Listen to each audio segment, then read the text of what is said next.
Hello, mate. Yeah, we're looking at these. What? Want some of that? A community support service on a double-decker bus set up by the local secondary school. The aim to help struggling families with food, healthcare and advice, an attempt to reconnect their children with an education system many have dropped out of. COVID hit, 2 years of being locked in his bedroom. He won't go anywhere. His anxiety's gone through the roof. Well, I'm worried about his mental health now. Stefan's here to collect groceries from the social supermarket with his 2-year-old grandson, but his 16-year-old son hasn't gone back to school at all since lockdown. It's horrendous to see somebody like that. You hear about it more in older people, but younger children now, it's not just one or two. There's hundreds of thousands of children out there now that aren't getting the help I believe they now need. Stefan's son is far from alone. According to the latest report from the Children's Commissioner, the number of severely absent pupils who missed at least 50% of school reached 124,000 last year, and 1.8 million were persistently absent, missing 10%. These have been dubbed England's ghost children. Sheppey in Kent is one of the most deprived parts of the country. At the island's only secondary school, the Oasis Academy, more than half of the 1,500 or so pupils are regularly choosing not to come to school. That's a persistent absence rate of 54%. Before the pandemic, that figure was just 13%.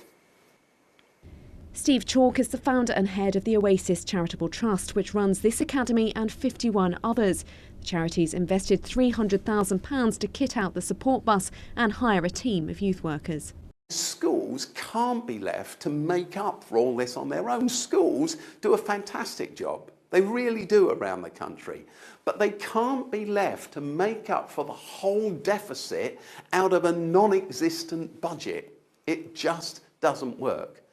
We have to invest now, or we'll inherit a whirlwind, and the whirlwind will be that there will be many more ghost children and ghost families. As well as family struggles with poverty and mental health issues, many of the children missing school are thought to have special educational needs. Altogether, since the pandemic, it's estimated some 40,000 pupils have disappeared completely from both the state and independent sector and aren't being schooled at home either. The former Children's Commissioner says these young people are at huge risk. Well, I'm deeply concerned about these children.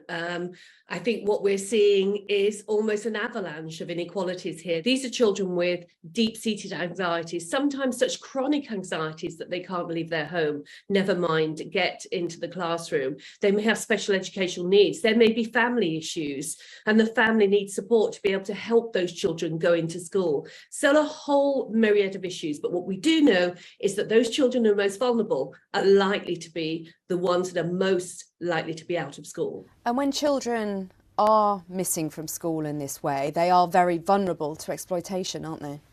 What we know is that those adults who are seeking to find vulnerable children, to exploit them, to get them involved in their gang activities, possibly dealing drugs and exploiting them with county lines, will often relish this prospect of children not being in school.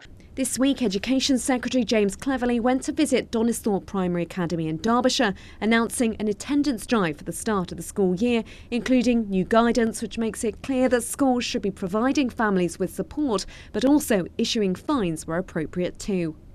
It's estimated around 40,000 children have completely disappeared from school registers since the pandemic, neither in home education nor moved into the independent sector.